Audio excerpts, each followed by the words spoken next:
Sometimes, man, you just get to where I can't figure this out. Like help me out. I'm trying to understand, dude, what the hell is going on? So that's the name of this partnership. You tell me. You tell me. You tell me. You tell me. You tell me. You tell me. Hey man, I tell you what, dude, You tell me. I don't know a lot about a lot. You tell me. Somebody tell you that beat ain't slapping their line. Lying to you. Tell me. In denial. Live. That beat slapped hard, man. Yeah, for real. Hey man, you know what it is. You know who it is. It's Tuesday, so that can only mean one thing. If the sun is set, it's time for You Tell Me with my man Philip Dukes, aka Deuce the Scoop, and yours truly, Uncle Neely from the Pregame Network. You know how we do it and how we get it in. We ask each other's questions that we have no idea which question is coming, unprepped, unrehearsed, unreleased. And the other person has to say, hey, you tell me. If you're in the chat, check in. Let us know where you are checking in from. Dukes the Scoop. It is football time in America. Spring football is kicking off across the nation. How are you feeling, brother, in the ATL? Man, I'm excited, man. All my favorite teams playing. Colorado started today. Georgia started today. Auburn started next week. It's a beautiful time. I'm excited for the season, 25 season. I think I got big expectations, especially for the Colorado Buffaloes. So I'm excited, man. How about you, Unc? Man, I'm the same way. I love when spring ball comes. But let me say this to you, Dukes. I was about to lie. Spring ball is different now with the transfer portal. There used to be a time during spring ball, and maybe I'm telling my age with all this gray hair, that, you know, this was still going to be pretty much the team come August. Well, the way the world works now, spring ball is just for spring ball. It really all starts over after the spring games, because when those portals opens up, you got about 10 to 15, even more sometimes, depending on the school and the situation, that leave and get replaced. So it's really summer one, summer two, strength and conditioning, and then fall camp that you really get to see what you're going to have that fall. But, man, I love the nuances of spring ball, competing for positions, competing for playing time, who's getting in the playbook the most, da-da-da-da-da. I love it. Yeah, and then Colorado is in a really good position being in the Big 12 as one of the big dogs in the Big 12, because all these the SEC has a rule where in the spring you can't transfer from SEC to SEC. So they're going to be guys who don't like where they're going to be playing. They may not like how they're being treated. They're going to jump. They are going to jump in the portal, and they won't be able to go from Georgia to Auburn. They won't be able to go from Auburn to Arkansas or things of that nature. So that makes Colorado an even more attractive situation when you think about guys who have that level of that cachet of playing ability, that type of those type of traits. Colorado looks to be one of those players that they could jump in the spring portal, make a real splash. So it's exciting. Yeah, I like that information, and I think that's true to form. I really do believe there will be some additions to this team, and in fact, you know, you can't have additions without subtractions. I think as you go through spring ball and people really see where they stack up on the depth chart, and when you have a team that is deep as this and as talented as this, you know, there may be a guy who's feeling like he's 3rd and 4 and could be 2 or 1 somewhere else. So, you know, God bless him in those decisions. Ain't mad at him. But I do think there'll be some attrition. That door swings both ways. So you have some folks leaving and some folks coming. But either way, like you said, Colorado is a great place to be. Hey, Deuce the Scoop, man, you know what it is. It is time for You Tell Me. I'm going to kick this first one off to you. Let's go to the NFL. Go to the quarterback positions. Once again, another one has just landed on his feet. You know, 9 lives. Daniel Jones has signed with the Colts. I think it was 1 year, 14 mil, something like that. You tell me, Dukes, is this an insurance policy for the Colts, or is he coming in to really compete against Anthony Richardson? I think it's a bit of both. You want Anthony Richardson to win the job, but you have somebody who can at least play serviceable football if you build a team around them. I think they're going to do everything they can to make sure that their first round pick does well. And at this point, thank you, Cam. At this point, Anthony Richardson hasn't solidified himself as the guy. Last year left a lot to be desired when it comes to being able to handle yourself in a public setting by leaving the game and saying, "Oh, I was just tired." He got killed in the media for that, right? Mm-hmm. So I think this is one of those things where he hasn't proven that he's going to take the reins completely. Now, I do believe that Anthony Richardson, this is the year that he gets over the hump, but they got a high level, not quite a Justin Fields, but they got somebody who could come in. He's not being paid like a true backup, not a $6 million, $7 million. They got a $13, $14 million guy backing you up. So at that, and by keeping that investment where it is, you're able to build around. So you don't have the huge salary of your starter because Anthony Richardson is still on a rookie contract. So you bring in a guy who isn't going to bomb your salary cap. And so now you're able to build a team up around. You got wide receivers. You got one of the best running backs in the league. You lost one of the best offensive linemen, so you're going to have to replace him. And then you want to start to build up that defense, which I think they will start to do. You tell me, what do you think? Insurance policy, or is he truly a backup? I'm gonna go 60-40. I'm like you. I think it's split to me. I think it's a business decision. Like a good neighbor, Daniel Jones is their kind of vibe. Don't want to have him, but hey, look what we're getting if we do. Because I do think this from a performance base. I don't think Anthony Richardson, as much as I'm pulling for him, I don't think he has proven to Colts ownership and management that I am that dude. Y'all don't have to worry about it like maybe 27 other quarterbacks around the league have. And so I think that with that in mind, whether it's some injuries, whether it's some performance issues, whether it's some things you said that you shouldn't have said, there's enough question marks where the ownership says, hey, man, do we really want to just bank on this all the way? And here's what I also think from a coaching standpoint. I think this is healthy for Anthony Richardson because the facts of the matter, Dukes, it's 32 teams in the NFL, and if you want the keys of the franchise at QB1, no real diss to Daniel Jones, but what it is Daniel Jones, if you can't beat him for the job, you ain't the man no way. Come on. Like, it's almost like when a boxer had a layoff for a while and he takes that tune-up fight before he goes out there for the real title match. Like, dog, if you say you want the title shot, but if you can't win the tune-up fight convincingly, you're really not that dude. So for this situation, I don't think Anthony Richardson should be even looking over his shoulder. I think he should be foot to the gas and just kick ass every day and just prove, like, man, this is insulting. Like, don't play me like that, and then, wipe his sweat, whistle at the graveyard, as we say it, because he should be concerned, because when you have a Daniel Jones on the bench and you're paying him more than you would typically pay a backup quarterback, then you also know the only way I get something out that money is he's in the field. So you're going to look for any excuse to get him on the field. So it's going to be a short leash. But I think when they go through summer camps for the NFL and really get through the preseason, Anthony Richardson, barring injury, really should be able to show and prove that he's better than Daniel Jones and deserves that starting job. So I think it's a mix. I think it's insurance policy. I think it's competition. But I also think it just makes good business sense for the coach to do it, to bring somebody in, because Richardson has not proved above and beyond I am that dude yet. Yeah, I think that's a great answer. So you tell me, where were you today and what impressed you about what you saw today? You just tell me.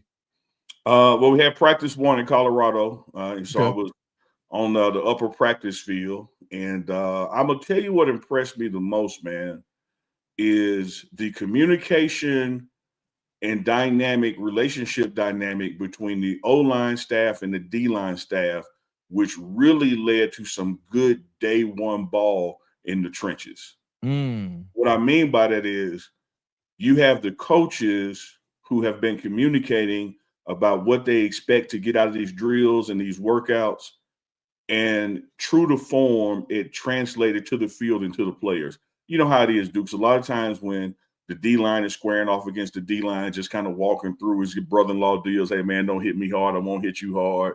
And then the same thing with some of the offensive linemen that you might be roommates with, like, hey, man, don't do this, don't do that, let's take it easy today. Well, the way these coaches communicated, and because of their expertise, been there, done that at high collegiate level as well as NFL level, they were able to articulate some things amongst themselves to make sure that the drills were set up that we're not just out here wasting our time. We're getting the best out of this. And I think the players really embraced it, man. Let me tell you, sometimes, Dukes, it's really hard to compliment a new person because what people hear is you dissing the old person. And that's not always true. Just because I say I like pizza don't mean I'm hating on chicken. I'm just complimenting the pizza I just had. And so with all due respect to staff members who have moved on, this is no shade toward them.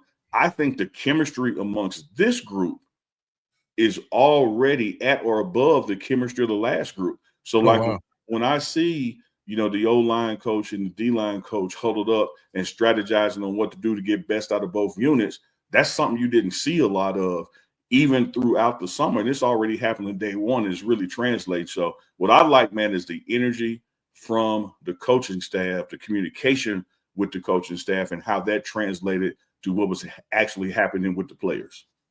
Man, so I wasn't there, but I did get to check out some of practice on Well-Off Media. And what I did see there, what I liked seeing Caden Salter and Julian Lewis taking reps right behind each other from day one. Yeah. Like, show that competition, like everything that they do is going to be a competition. And it didn't look like like a tense competition. It looked like we're both bringing our skills to the table and we're going to show what we can do. And you're able to see them. And I don't know if this was like, and they were individual drills. So of course it didn't seem like it was a game time situation, which is going to be the determining factor. But the intangibles are, how do you run every drill? How are the receivers responding to you? Where are you putting the ball when you're not in a game time situation or when you're not in a quote unquote live period? So seeing those guys back to back and seeing and just from the clips that I saw, the accuracy was there with both players today. So I think that's really exciting. That's one of the things that I was most excited about seeing today on the first day of spring practice in Colorado. Yeah, let me say this, man. Hats off to both of them. They warm up together, and so even though they know they're competing for the same job, there's no visible animosity in the process. When they take their reps, seriously. Salter has some just phenomenal accuracy down the field, man. He can really rip that thing and put it right where it's supposed to be. So I like the way he's looking, as the more senior, thereby should be polished guy with his experience. You would expect to see that. And then when you see the true freshman right out of high school, he's not conceding anything. Like, he gets his reps and he's like, hey, you can do that. I can do this. You do that. I'm going to one up you here. And so it's going to be an interesting quarterback battle. When Coach Prime popped in on the morning run yesterday, we asked him about it. And, he's even excited about it because you win no matter what. Like, whichever one of these guys get this job, he's a phenomenal quarterback. And then look at the insurance policy you have behind it, no matter who gets the nod. So wonderful process. Looking forward to practice 2 on Thursday, and then practice 3 will be Saturday. And then next week we'll go to a Monday, Wednesday, and Friday format. So 2 more practices this week, man. We'll see how it goes. All right. So go ahead. Now it's on you. I was gonna say, ain't nothing. I don't have no choice but to just do it, Dukes. The man being Big Dog Chico, then put his face up on the graphic. So I gotta ask an A-Rod question. Like he done put the man on the screen. Like we show up to work. Be like, hey, what that dude doing here? So I gotta ask. Right. A better fit for success, and I want to be clear when I say fit for success. I'm talking about both parties, right? The player and the organization. Do you see the Steelers or staying with the Jets or some other giant, whatever? What is the best fit for A-Rod and the organization right now? You tell me. Man, the best fit for A-Rod would probably be. See, I would say the position. He go in the back bouncing. Okay, yeah. Hey, don't tell him. Chico would probably say Jaden Daniels need to get cut for A-Rod. I would probably say, so it would be a team that has a quarterback that hasn't really lived up to expectations, that if the Aaron Rodgers, but does have enough of a structure around that player to where Aaron Rodgers couldn't upset the locker room. So my first thought was possibly somewhere like a Jacksonville where people aren't completely sold on Trevor Lawrence. But for me to go into, I mean, I like this. I would say the Steelers probably right now just because they have an opening, but I just don't know if the way to deal with Aaron Rodgers right now is to say that we need you. He needs to go, like, it needs to be a mutual fit. Whereas, like, because if Aaron Rodgers knows that you need him and the bus don't move without him, he's the type of guy to take it. He's shown himself in the past to say, hey, take it or leave it, but you're getting A-Rod. You know, it'd be a great fit for Aaron Rodgers, the New Orleans Saints. For him to go down there, Derek Carr has missed. No, he hasn't torn it up by any means. Every year he's missed games. I think that's one of those positions where Aaron Rodgers would be a great fit, where you have a veteran quarterback who's going to have to have some type of who's going to have some type of ethic about himself or ethics about himself, or turpitude is a better word, where he's not going to allow Aaron Rodgers to kind of rock the ship, but he'll also allow Aaron Rodgers to be himself.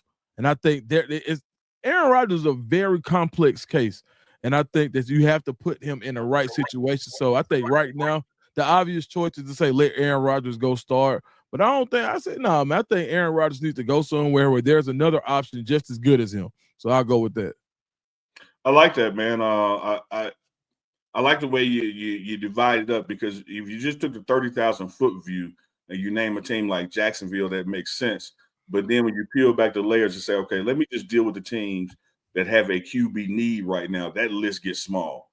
And I think you articulated spot on. The last thing you want to happen is for A-Rod to know you absolutely need him, because that's when A-Rod ass showed in, So based on that, Dukes, I'm going to tell you why I'm going to go with the Steelers. Okay. I love your example with the Saints. I'm going to tell you why I'm going to go with the Steelers. The Saints, with the new coaching staff coming in, haven't proven yet that they have an organizational strength like the Steelers have. Tomlin ain't up with that. Right. Like you may come in and got the leverage because we need you, but I will go to the third string quarterback and lose a couple of games before I put up with that. Right. And with the Steelers organization, and let me tell you this, I'm no Steelers fan. I'm a Cowboy, so no love for them. Right. So this is sincere football I'm speaking. Mm-hmm. I think the way the Rooney family has just, whoever the head coach is with the Steelers, has made it just be known this is their team. And like no one has done it better in the history of this modern day football, if you will. You look at Tomlin and the lack of a losing record and everything he's done with the organization. When you go to work there, play there, you understand Mike has the final say in what happens in this locker room on the field. That's just kind of environment that really could check A-Rod into some shape. As far as being a team player, and maybe get a serviceable, 2 years out of him. Who knows? But I'm going to go with the Steelers just because of the strength of Mike Tomlin. I like that answer. Before we go a little further, got a couple of super chats walked in. Double blessed twin mommy $9.99. Appreciate that super chat. Congratulations to Uncle Neely and Big Dog Chico and Dukes for being featured on Shannon Sharp Show Nightcap, the morning run. Appreciate it. I want to clear something up. That was not the morning run. That was Uncle Chico, if I'm not mistaken, right? Well, it was Wednesdays with Warren, but it's all the same umbrella. So Wednesdays with Warren. We got to make sure we get it's all the same umbrella, but I want to make sure that that Uncle gets his flowers, man, because at the end of the day, they watching. You can't say now. There is nothing else we can say that we like. They watching. They watching. You know how they watching? Because they used it. Yeah, I was, as much as I don't want to be like Chico, sometimes I find myself trying to be in the counterpoint. I have no counterpoint to that. I have no pushback. The only way that you could feature us on there is that someone, you or your staff, is watching the show, and that we appreciate. And guess what tomorrow is? Wednesday. So right about this time, 24 hours from now, there'll be another Wednesdays with Warren dropping on the pregame network. Appreciate that love and that $9.99 to doubly, I'll be saying doubly blessed twin mommy. $5 super chat from the great Reverend BJ Nelson. Oh, now You tell me what y'all thought when y'all saw that video. LOL. I'm tickled right now. Real. Let me tell you something, dog. When I had seen it, I done watched it 15 times, man. Like it matter of fact, we're gonna play it on the morning run tomorrow. Play it in its full context on the morning run tomorrow morning. I think we're going at 11 Mountain, so that's 1 p.m. Eastern Dukes tomorrow for the morning run. So so y'all will see it tomorrow. But Big Dog Chico and myself gave Rev BJ Nelson a challenge that he wouldn't use "oh now" from the pulpit, and I'd be doggone damn if he didn't do it. Man, I didn't even know what was going on. You tell me, Deuce, what you thought when you saw Rev BJ Nelson. I said, man, I sure wish my mama was here to see this. I know she didn't expect me to make church like this. I said, man, I'm tripping. I put it, man, as soon as shout out to Goonsville. Goonsville had clipped it up and sent it to me. And then I put it on my story. And when I tell you the views on my story just start going crazy, because people like, dude, what them folks got? Hey, is that a real church? Like, yeah, they ain't no skit. That's real. Like, so hey man, I want to give a big shout out to Rev BJ Nelson because when I put in my quote was if I want anybody to spread my name anywhere, it's in the church. So I appreciate that. Absolutely. And Reverend BJ Nelson on the side conversation, please spread more Big Dog Chico name. He needs it. We'll tell you that story on another day. We all need it, man. We all need it. We all need it. People need a little bit more. Hold on. Who is on? It's on me? I hit you with the A-Rod, so yeah, it's on you. Okay, cool. I'm going to follow up with the A-Rod, right? Mm-hmm. All right, so with Justin Fields being a $20 million guy. Yeah. All right, let's say Sam Darnold was a $40 million guy. Mm-hmm. Where should A-Rod be? If you are a team, let's say you the Steelers, where do you pay A-Rod? He ain't getting 40. Okay. He ain't getting 40. I'm willing to, after a thorough physical in the workout, which I know is going to hurt his ego, but I need to know he's completely healed because let's be honest, when he came back fast after that surgery, it's not like he had a great season. Right. I know he wanted to say the line and the receivers and all that, but they brought in his main receiver and nothing changed. I don't know that he's completely healthy, even for an A-Rod. And when you have players like a A-Rod, LeBron, or Jordan, or whoever, sometimes them at 85% is better than some people's 110. I get that, but I'm not convinced he's completely healthy. So there's no way I'm going to the 40 end until I know that. But based on just of what he could do, I'll drop 25 on it. I like that. Yeah, I'll drop 25 on it. Yeah, but no way the first numbers are 3 or higher. No way. Yeah, I think he's in line with the Justin Fields, right? I think that's fair. Even based on $25 million at a quarterback position ain't gonna kill you today. So to follow up on my side of it, I would probably go just to make a statement would be to kind of go, maybe let's go 20 million and maybe and do maybe 10 in incentives and say, okay, we go to the playoffs, you play 75% of the snaps, it goes to $10 million, And I think if you can get A-Rod to play that, or matter of fact, I'd take it even further, win a playoff game, you got another 10 million. It's worth it, right? Absolutely. Yeah, man. So let me meet you halfway. Okay. I'm gonna take off my 25 million and go to 20. Okay. But I'll go up to 30 if you check all those boxes. Yeah.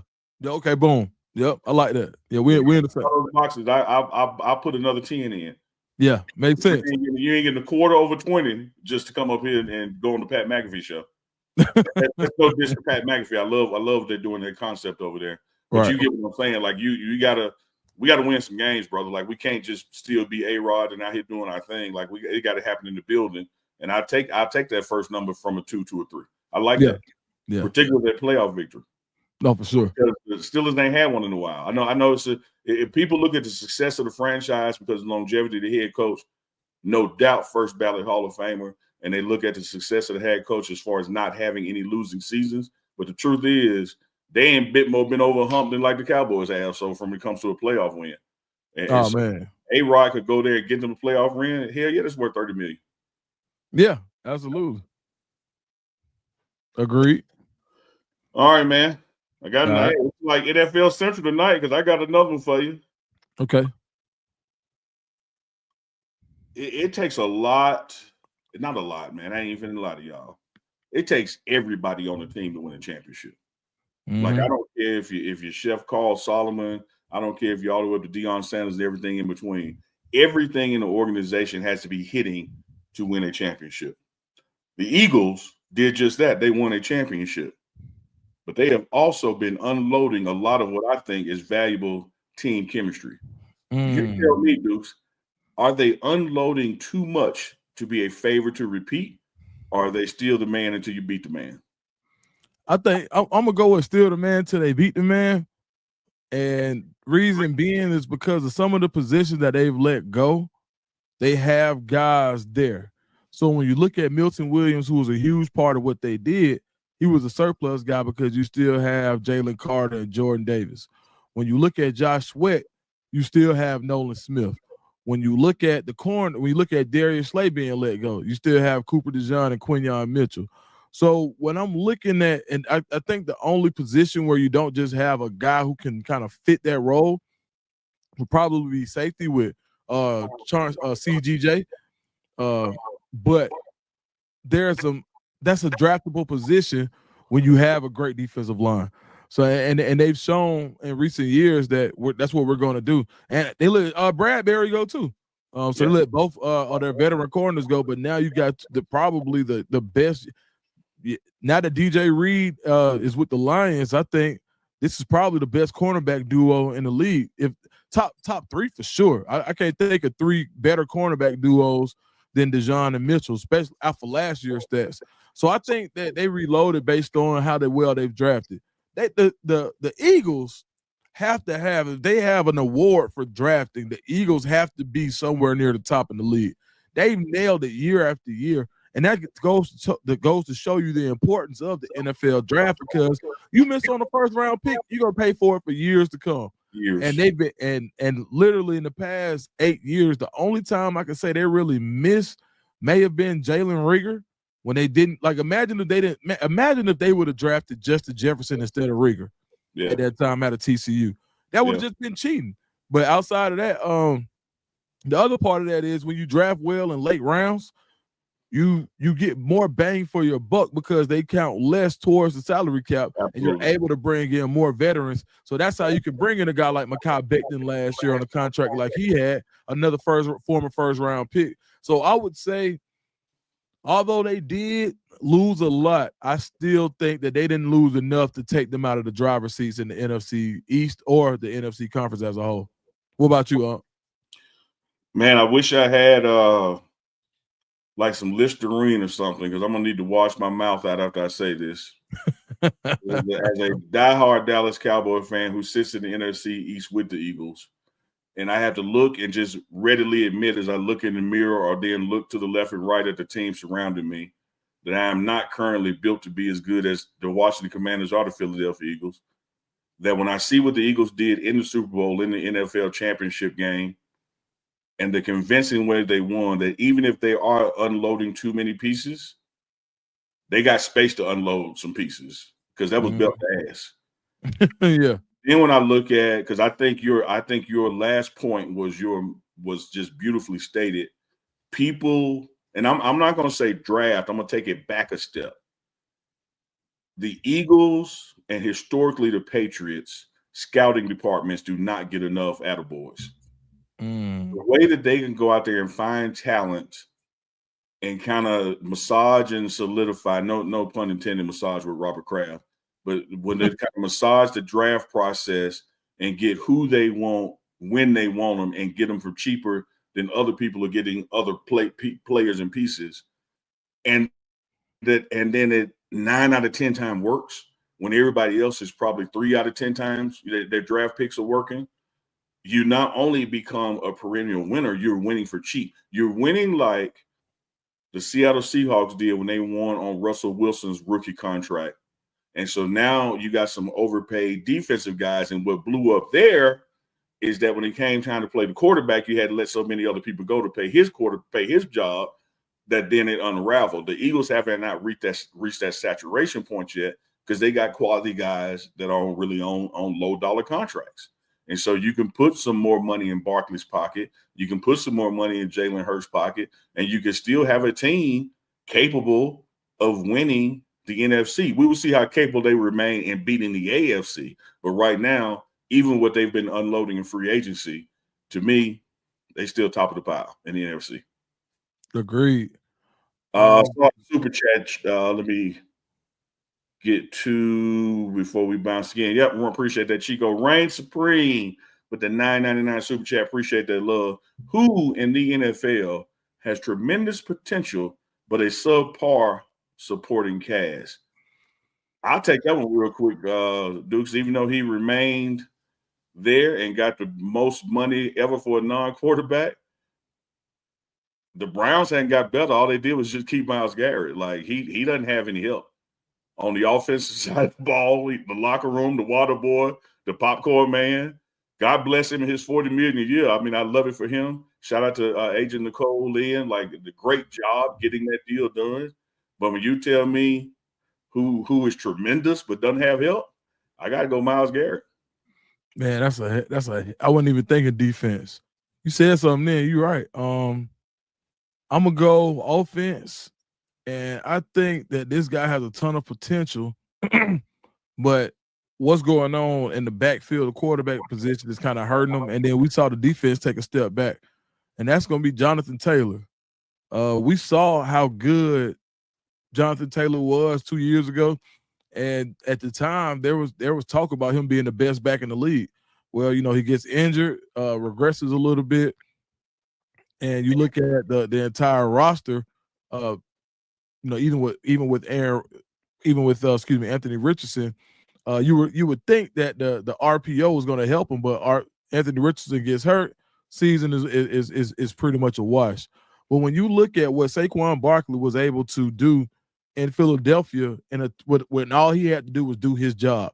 He didn't have to go and be Superman. There was a line in front of him. They couldn't drop an extra safety in the box because the quarterback was making sure that they got beat, that they were making people pay for dropping 8 in the box. And then on the outside, you probably have maybe a top 3 wide receiver duo and A.J. Brown and Devontae Smith. The only one maybe Justin Jefferson and Addison and Jamar Chase and Higgins, but just the top 3 wide receiver combination on the outside. That team was set up for Saquon Barkley, and they were getting out in front of people to the point where they were able to give him more carries down the stretch. So I think Jonathan Taylor, let's say, what happens? How good do the Chiefs get if you add Jonathan Taylor to that team? Or, you think about the teams who had good. How good would the Cowboys have been last year with Jonathan Taylor? So I think how good would we have been with Derrick Henry? Come on. You feel me? So yeah, I think Jonathan Taylor is a guy who really could stand to see some more talent being brought in around him, especially, and that could all change if Anthony Richardson gets it together for sure. I like that. Let's go one more from the chat, not a super chat, but I did see it. One thing that helps us with the super chat not only financially supports the program and what we do, the way the screen lights up, we make sure we always see those because they come highlighted. So when you want it read for sure, make sure you do the super chat. But that's the one I was talking about right there, Chico. Kevin Dorsey, you tell me, do you all think the potential teams that may draft Shedeur has changed after this free agency period? Dukes, I took the last one. You go first on that. I think the only team that would probably be out on Shedeur after free agency would be the Seahawks. And I don't think they were never in, but I think the Raiders are still in. I think the Giants are still in. I think the Browns are still in. I think the Jets, even with Justin Fields, are still in. So I would venture to say no. The only team that I think that made a move that would prohibit them from getting a Shedeur Sanders would be the Seahawks. What about you, Aunt? Yeah, I don't want to frame this as a disagreement with that position, but I'm looking at it from the opposite pole of it. I think some of the things that did shake out in this draft, and I'm not attributing this directly to Shedeur, but just the position. I think this free agency period and where quarterbacks, veteran QBs are landing, I think it just about has put the Browns in a position they have to pick a quarterback. Now, who that quarterback is, who knows? But I think that this time 6 weeks ago, they could have gone with anything because, like we just articulated, hell, their needs are so vast. Right. Right now, you got somebody picking in front of you. I just think like that. Like, damn, they got to go QB now. Like if they're gonna have a chance to get some spark in their life, they got to go QB. But then I will be in total agreement with what you just said. Everybody else is kind of still where they are, even if they got somebody. Because what happened is I look behind you with your dirty birds up. Falcons did that deal last year. It just changed the landscape of how GMs and owners are gonna think that Right. I don't have to just because I have a quarterback not draft one. Right. And so Absolutely. even if the Raiders and Jets and everybody else continue to pick up free agent quarterbacks, it really has no impact on drafting for the future. Man, no, you said a lot for sure. All right, Gerard says the monetization. No, Hey, I'm just gonna hit you there. He said only thing he didn't do was put you tell me in front of him, Chico. I'll tell you. Hey, I'm gonna switch gears a little bit here. Do that. We have a little fun. So both of us are wrestling aficionados. So I'm gonna say this, aficionado, excuse me. You tell me, if you had to pick one wrestler to come in and in their heyday, in their prime, to come in and fire up your favorite team, on Cowboys, Buffaloes, whoever, who would you bring in to give the pregame speech to fire up your team? I got to give you two names. Okay. Because I got to give you my name, but then I have to understand the target audience this generation. Okay. No one would have got me going like the way Ric Flair used to run his mouth. Man. With the limousine riding, jet plane flying, wheeling, dealing, kiss stealing. Like, I'm having a hard time keeping these Gators down. Like down. But I think this new era, the Rock's mic skills, man. I don't care if it was babyface Rock or heel Rock. When Rock get on the mic, man. Yeah. No one can diss the opponent like the Rock can. Right. Now, yeah. I'm finna throw the third one, Dukes. You asked me for one, I got thrown. Go ahead. Before you even get to the mic, nobody charged up the crowd and popped like when that damn glass break. And Stone Cold and them jean shorts come walking down that ramp. What? That break take it to another level, man. Oh man, when Stone Cold had the what chant, that was the best thing in wrestling I've seen in a long time. What? Yeah. You gonna let these brother? One of these home games, we got to do that pregame when Coach Prime up there speaking and see how long before he throws us out. Like when he says it, we gonna go, what? Man, Stone Cold about to play Georgia man. Tech. What?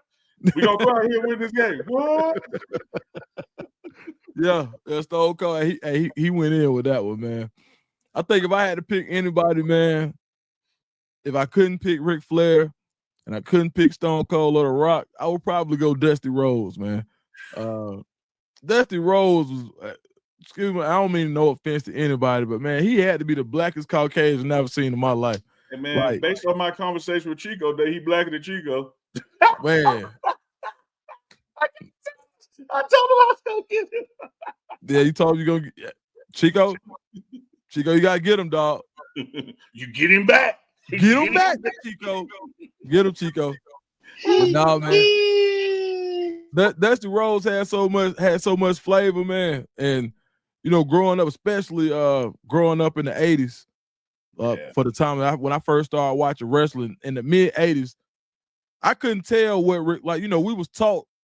You know, the kids believe in the heels. I didn't become a Ric Flair fan until I got older, and then I became a super fan after I saw what he was representing. But when I'm 6 and 5, I wasn't studying that. I want to see the guy who's making the crowd happy. And Dusty Rhodes was one of the best at it. So I'm gonna go Dusty Rhodes as second. My second pick would probably be Booker T. Booker T. I love it. Booker T would be crazy. Yeah, wait, Jade, I said hard time. First of all, I had a super chat get by me, and I think you know him. Their last name Dukes dropped 1999 on us. They said, "What up, fam?" What up, Regina Dukes? All right, Regina Dukes, 1999. What up? We appreciate the love. Yeah, checking in. I'm gonna flip your question on you. All right. You said to fire up the team, right? Mm-hmm. Dukes is in the ring being double teamed, Pauls, by his arch rivals. Right. Who do you want to come run down that ramp and slide under that bottom rope and save your ass? You tell me. Okay. So I'm gonna pick two. One, Bill Goldberg. Bill Goldberg. Man, all I want to hear is that. Man, Goldberg. Because first of all, the Mystique gonna beat you before the man does. What did he go 1-on-1-0? And now, and I'm gonna say Goldberg too, because now with all these wrestling podcasts, everybody's trying to come out and say, "Oh man, Goldberg wasn't a great technical wrestler," and all of this stuff. Like, man, Goldberg had it on Smash when he came out. Now they just getting the hating, man. So first of all, anybody who was able to do that, when you flip off the back of your neck, and that man was 260 pounds hitting backflips and all of that. So, and then that spear was he was so quick. And literally today, I saw him beat the guy that I'm gonna say next at 86 seconds when he came to WWE. I think it was supposed to be one of his last matches. He beat Brock Lesnar. Brock Lesnar. Brock Lesnar. The second we got to give me Brock, man. When Brock came out with that F5, now it's got to be 2004 Brock. Yeah. But Brock Lesnar, when he was still man, my one of my best friends, Spencer Johnson, Chico know him too. They played together in high school. My dog Spence played years, played at Auburn, played for the Vikings. And so at the time, when he first got to the Vikings, Brock Lesnar had tried out for the Vikings. I don't know if y'all remember when Brock Lesnar went and got an NFL tryout. And he said, man, he didn't have no technique. But he said from the day he stepped in that building, that was the strongest dude on the entire team. Now, we're talking about the Vikings early in the early 2000s. They had some real guys.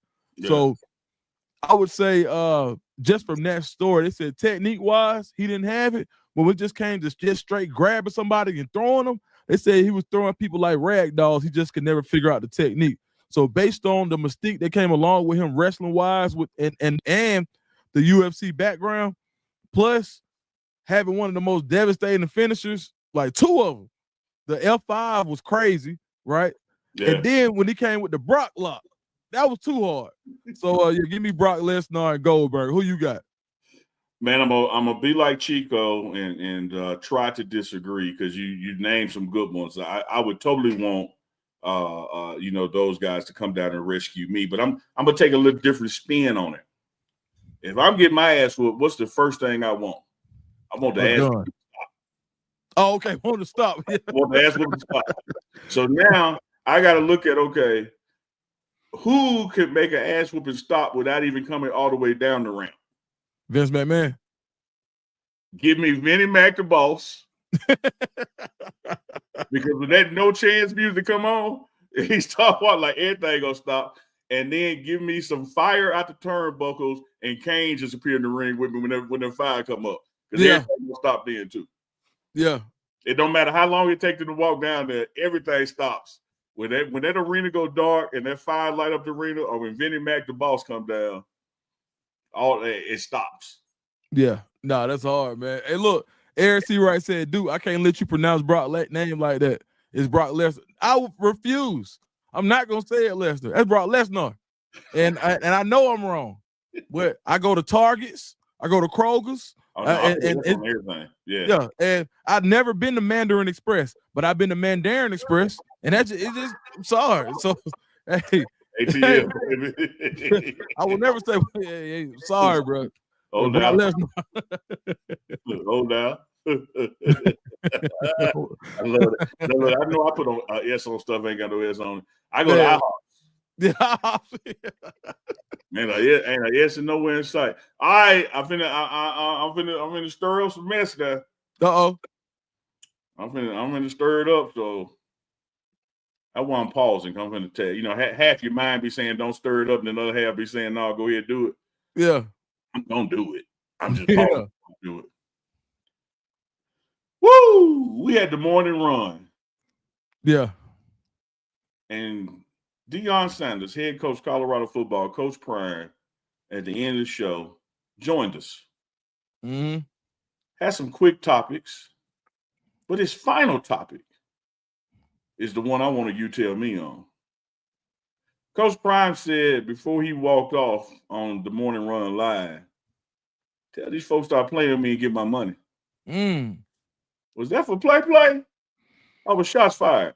You tell me. Yeah, hey, you ever heard when they say start believing people when there's a little bit of truth in that joke? When people get to saying, "Oh yeah, I like your little business." Yeah. But what they're like, yeah, they joking. I see you got your little business, but at the same time, they wishing it was little because they all want to see you shine. Yeah. There's always a little truth in that joke. They say, man, when people get to joking, you hear a little something in it. Now, Coach Prime ain't been one to mince words at all, but at the same time, he's like, all right, look, I'm gonna be cool, but he let it be known, like, hey, man, where's my money, man? Stop playing. It's time. Yeah. Now, I done, I held it down the whole time when I could have really just ran it up again, when the NFL coaching cycle was going on, and I could have started throwing my name out there. He knows everybody from NFL Network. Yeah. All he got to do is say, man, you know what? I'm interested in this job. And that's 1,000% news.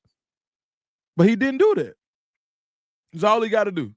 And say, I'm interested. He could, every job that was open, he could have said he had interest in. Every GM job that came open, he could have said he had interest in. And every Power 4 job that came open, he could have said he had interest in. And he could have got word to the powers that be coming off a 9-4 season with a bowl game, right? 2 years removed from a 1-11, and he would have got the attention of anybody in the football world, college or pro. Not sure anybody else could have done that. Yeah. But he didn't. So now it's like, look, now, I did my part. Come on with the bag. Stop playing. And so, yeah, I think it was some truth in that joke. And you know better than anybody. Because and just to keep it a buck, had you not been there, we wouldn't have got that exclusive yesterday. So you tell me, was that how much of that statement was joke and how much of it was 1,000% pay me? 70 pay me, 30 joke. Okay. You know how you talked about there's some truth in all the humor? Mm-hmm. Same thing could be said when a person been drinking, but Coach Prime don't drink. So he is of a sober mind 24 hours a day, 7 days a week, 365. Something that I can't say. Right. You can catch me in a moment. Neely might not be of sober mind. Right. It can happen on a Saturday that's a payday weekend or JSU homecoming. Like I will get there. Right. But he don't do that. So when he's talking from sober thoughts. Right. And you better believe for him to say that in that situation, that is something that has not just been on his mind, is in the back of his mind. It is a reality for him. Mm-hmm. And so I don't think it was shots fired like in a negative way, but shots fired in like hey, don't just because I'm doing all the things Duke said, I'm not out here aggressively trying to leave. That don't mean slow down my bag. Like let's keep talking. And so I think it was real. And I also think when he said bye-bye, that was his way of saying not bye-bye to the school. That was his way of saying, no, I'm not going to talk about it. So Dukes, Chico, don't try to ask nothing. Like I said what I said, and I'm walking. So don't try to get no follow-up questions. Don't try to say, hey, man, you meant that. Y'all hear me? I'm gone. And I ain't going to say it no more. It was that kind of thing, 1,000% truth, I thought. But I will tell you this, and I say this as an analyst, and I will never, for the sake of, some report or some journalistic integrity, try to say or distance myself that Deion Sanders, Coach Prime, is not also my friend and also my brother. And so from an analyst standpoint or even my brother's standpoint, at this point, Dukes, y'all can slow down. Don't bring it. I'm going to bet on this new and improved staff. I'm going to bet on these players. And we're going to have an even better record at the end of next season and midway this season. And with all these other coaches signing for what they signing for, you could have got me for much lesser had we done it earlier. But now, somewhere between October of this year and say March of next year, it's going to have a tax on it now. Because I'm going to be working this time next year than I am this year. You can equate it to, again, my beloved Cowboys. Yeah. The cost to keep Michael Parsons went up after Myles Garrett signed. Yeah. Like Jerry could have saved 5, 7, 8 million doing the deal last year. Now that Myles Garrett done got that, Micah got leverage now. And so it's the same thing in college coaching. When you see all these other coaches who do not increase your enrollment, who do not increase your merchandise sales, who do not increase your earned media, all the things that Coach Prime brings to the table, and winning 9 games and getting the bowl game. And you see other people getting bumped up to that 10, 11, 12 mil a year, 5-year deals. Now the strength is actually like, no, wait. Yeah. Wait. No, you know, it's funny how you were able to break down what he was saying, even with the bye-bye. There's like a code. There's like something, and it's funny because in our community, in our culture, there's a way to say things without saying them. So nobody could ever say that he was trying to strong arm. Nobody could ever say, he let it be known in a very respectful way, and Coach Prime knew he was being recorded. Coach Prime knew what was going on. He knew that was a live show. He knew that was a live show. Yeah. So I really think that there's a way the communication in our culture is golden. So and I'll go a step further just on relationship capital. He not only knew it was a live show, he knew who the hosts of these shows are. Mm-hmm. He could have very well said that same thing. He could have sent a text to Rich Eisen and said, "Hey man, have me on your next segment. I got something to say." Yeah. He said that. He said that with us, to us, emphasis on us. Yeah, he did. Like and that's again of sober mind. That wasn't like at the club in the parking lot and I'm saying, man, one more mofo bumped me with his own. Like, no, it wasn't no bravado. It was like, hey, I'm looking forward to this season. We're off to a good start, man. The weather is great. Love being here. Man, by the way, man, like it was. And then he ended it with bye-bye. But again, that wasn't like a bye-bye to this situation. That was like, right. We can discuss this. You heard me. I said it. I'm out. Yeah. All right, I got one for you. Speaking of communication, in our culture, in our community, sometimes you can just look at initials and find out what somebody's trying to say. Or so I'm gonna bring something up. Hey, Chico, put this on the screen. What I just typed in here. Uh-oh. All right, so this is we're gonna look at this acronym. This is a saying that happens in the South at your grandmama's house in the summer.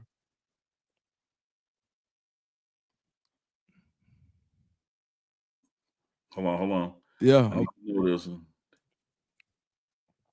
This is a saying that happens at your grandma's house in the summer in the South. It's the oldest throwing me off. I got to your damn ass down and let my ass out. Like I'm working on it. I'm working on it. Shit.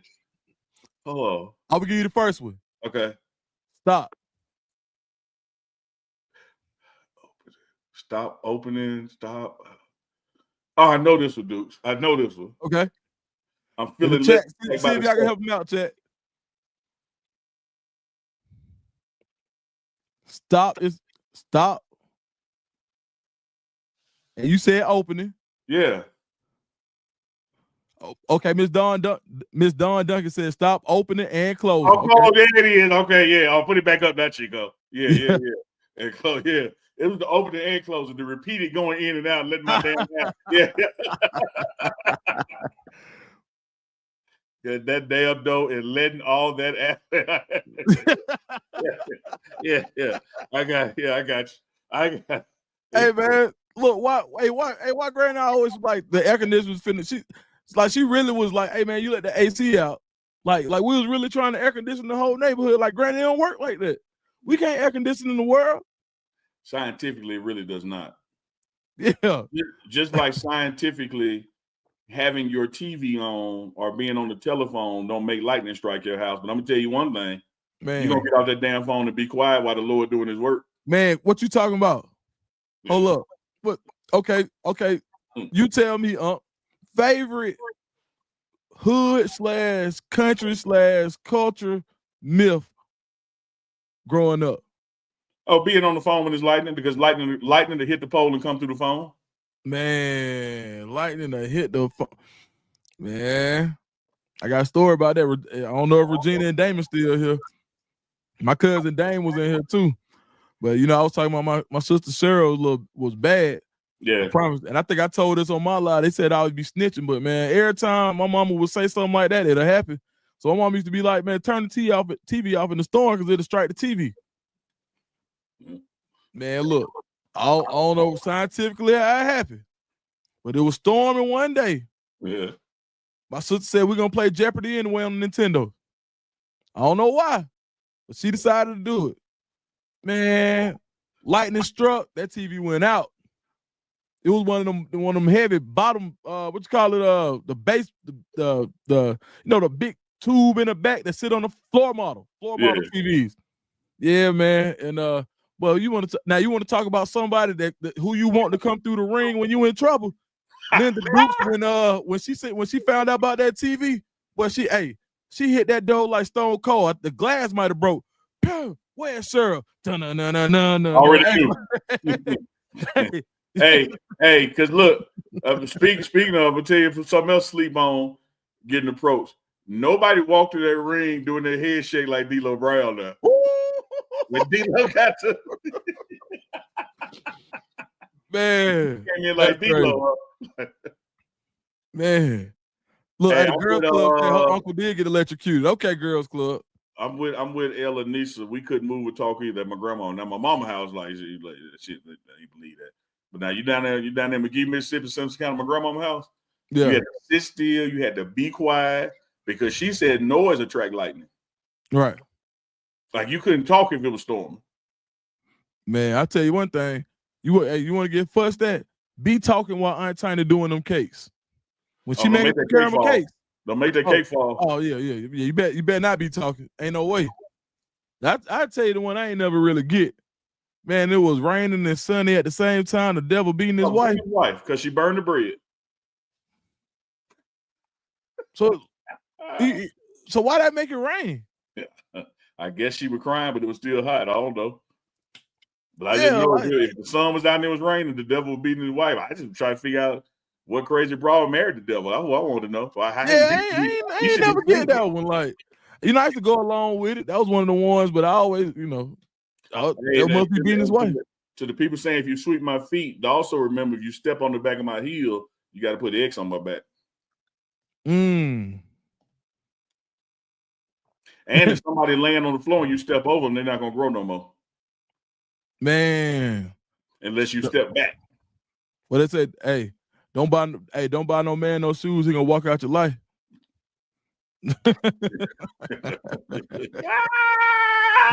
Hey man, speaking of walking out of life, I got one more for you. All right, we get to the top of the hour. We done talked about the Eagles and Daniel Jones and all that, but we left somebody out, dog. Who that? Man, you tell me, are the 49ers tanking already?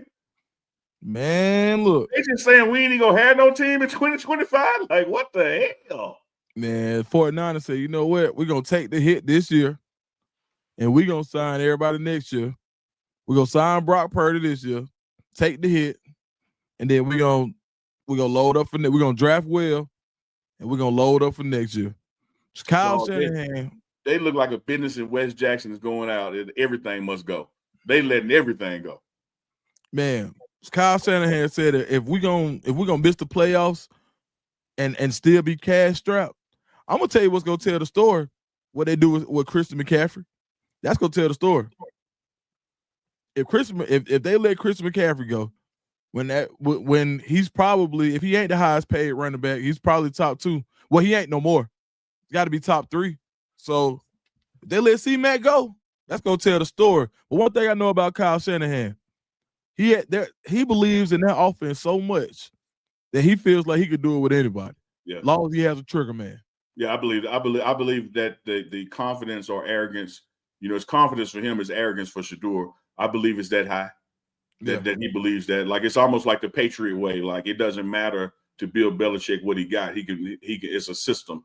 It's his system, not the player. So I believe it's some of that going on. But back to who asked about having the potential, but I mean the being a superstar but no supporting cast. If that can happen before the Niners, you can put McCaffrey in that box. He ain't gonna happen. And he's gonna end up getting hurt again, God forbid, but because he's gonna be doing too much of the work. Yeah, he didn't look like himself until that last game that he played. He got soon as he started looking like himself again, he got hurt. Yep. Yeah, man. Yeah. Hey, I just hit you with one, but we're at the top of the hour, and I got to hit you with another one before we get out of here because we didn't do any NBA. And you know what it is, Deuce, man. When we get after All-Star, we get into truly spring. It's the month of March. March Madness stats starting up. The basketball world really starts revving up the MVP talk. You tell me, Deuce the Scoop, if we had to give the award out tonight for MVP in the NBA, who gets it? SGA. You got to give it to SGA this year, man. Like, he's filling up the stat sheet on all three levels, points. He's damn near averaging a triple-double. And the way that he's getting it, I think the amount of 40-point games that he's had this season and the way and that they're first in the conference. Yeah. So I just think his resume is too strong for him not to get that MVP this year. Now, do I think they're the best team and to go the furthest? I don't. Do I think that they have the potential to? Serious. Yeah, they do. So I think SGA has got to be the guy. Do I trust them? Like, I'll say this. They defend well enough for them to give Boston a run for their money, but I still think Boston is probably the best team. But as far as MVP, you got to give it to SGA. Yeah. I like that. So, like, if I took random stabs at it, just being rational, in no particular order, SGA, Jokic, LeBron, Mitchell, Cleveland, and Tatum is one of those five, right? And then I look at what SGA, I look at Jokic's individual numbers, and it's like it's otherworldly, particularly at 30-20-20 he did. But then when I look at what SGA is doing, and they're up by 11 games in March, at the end of the day, it's about winning. And he is not doing it individually. His team is winning. And so I'm with you. I think if the vote was tonight, you would have to write SGA on your ballot. I want to give another NBA shout out. And then I want to mention something that Yvette Porter said she out of Memphis. So that's Dirty South too. 5 years ago tonight, the NBA said, wait, stop, pause. We're not playing no games. Nobody knew why. We didn't know COVID, Corona was coming. And like that was literally 5 years ago tonight when the NBA was the first to say, everybody get out the arena. And what reminded me of that, Yvette Porter says that my left hand has been itching and that means some money coming in.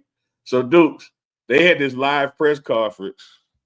And, we play by it and everything. They had this live press conference because the casinos in Mississippi were closed.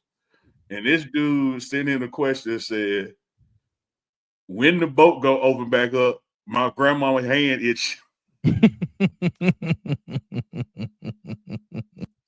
Yeah, that's real though. Man, look, my granny ain't play, boy. Especially on the numbers. Granny said you got to do it. The numbers. Like, look, let me ask you this. Yeah. Where did your folks get their numbers from? See, my granny had number books and she used to read Ziggy.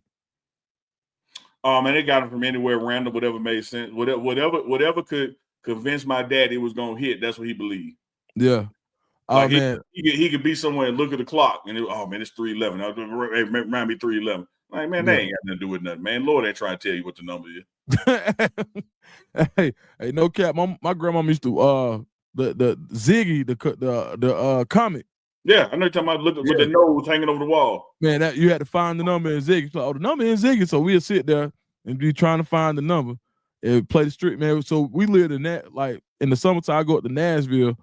So we played every lottery, but we mainly played the Chicago lottery.